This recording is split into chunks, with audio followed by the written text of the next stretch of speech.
Euzubillahimineşşeytanirracim. Bismillahirrahmanirrahim. Elhamdülillah ve salatu ve selamu ala Resulina Muhammedin ve ala alihi ve ashabihi ecmain. Esselamu aleyküm ve rahmetullahi ve berekatuhu.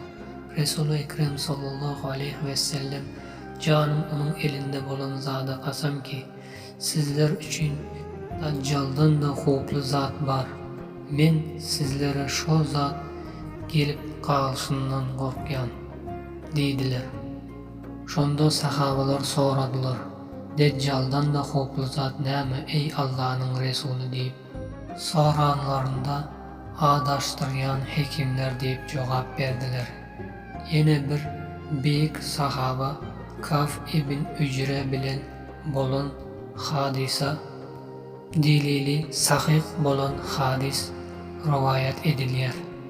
Peygamberimiz sallallahu aleyhi ve sellem geldi ve ey Kaf dediler. Şunda Kaf lebbey ey Resulullah deyip cevap verdi.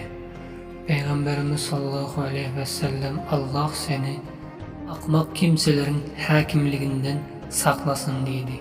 Şunda Kaf kimdir olar? Akmak hakimlerin hakim boluşu näme ey Allah'ın Resulü dedi. Şunda şunun ýaly cevap verdi. Hakimler ki olar menden son gelýär ve menin sünnetimden bolmadyk ýola eltýär ve menin yolum bolmadyk zady ýollayar. Allah'a kasam edip aýdýan. Peygamberimiz sallallahu aleyhi ve sellem bu zady ümmetine yetmegini juda halandy ve mana bu büyük sahaba bilen yetirdi hem ve sözünü devam ettirip şeyde dediler. Kim onların yalanlarını tasdiklasa ve zulümlerine yardım etse ol benden değil, men hem ondan değil dedi ve menin yanıma asla yakınlaşmasınlar. Kim ki onların yalanlarını tasdiklamasa, onların zulümlerine yardım vermese ol mendendir. Men hem olardan diye ve olar menin yakınımda bolyar dediler. Kim İslam şeriatından yüz çevirse ve İslam'a karşılık edenlere karşılık etmen razı olsa ol kıyamet günü ziyankarlardan bolyar diye. Yine de şeyle bir peygamberimizin duaları var. Allahümme aksim lana min haşyetike ma tahul bihi beynena ve beyne masik. Allah'tan Peygamberimiz sallallahu aleyhi ve sellem yalvarıp sorayar.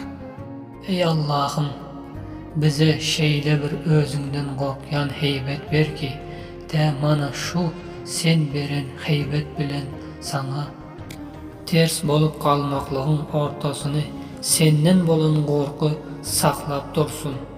Bu duanın bugünkü günde şeyle mühimligi nämede deyse mana şeyle Allah'tan korkunu yitirdik. Allah bilen o zatın ortasında o zat dinden çıkyan diyen zatta hiç hem utanman ve korkman edip koyyan ağdaya düşüp kaldık. Hatta ağır halatlarda da Allah'tan korkman bilen yanlışlıklarımızı ediyez. Ve minel yakini ma tuhawwinu bihi aleyna masaibid dünya. Eyle bir inam bergin ey perverdigarım. Mana şu inamın bugünkü gündeki bizim başımızda duran musibetleri arzımız bir sada bir zat bolup görünüp kalışına sebep olsun. Sana şeyle inancımız, sana duç bolşumuz, senin ecirlerinden umid edişimiz, dere senin huzurunda bolyan o nimetler bizi dünyadaki musibetlerimizi gözümüze bir oğunuk edip görkezip koyyan bolsun. Ve la tecelli dünya akbara hammina ve la mablağa ilmina. Dünyanı en bir kaygılayan yerimiz edip koyma. Bizim bar tapan ilmimiz, mana şu dünýäniň gamyny çözýän edip goýmagyn. Perwerdigarim, mana şu dünýä bilen meşgul edip, şu dünýä üçin mana şunun gaýgysyny edip, bugünkü günde aýdýanlar bar. Mana ölüp gidýär, ýaş bolup. Sağlıkda ömrünü geçirip diýýär. Dünýäde keyip edip ýaşamaýar. Diýýän dünýä parazlaryň gamyna meňzep, dünýäniň gamy bilen geçip gidýänlerden edip goýma. Perwerdigarim, soran eken Peygamberimiz sallallahu aleyhi ve sellem bizde mana şu dogany edeliň. Dünýämiziň gamy bizim hayatdaky iň uly zadymız bolup kalmasın. Meyli gawasyn, öldürsün, azaplasın, töhmet etsin, lakin senin huzuruna baranda açık yüz bilen barýanlardan etkin.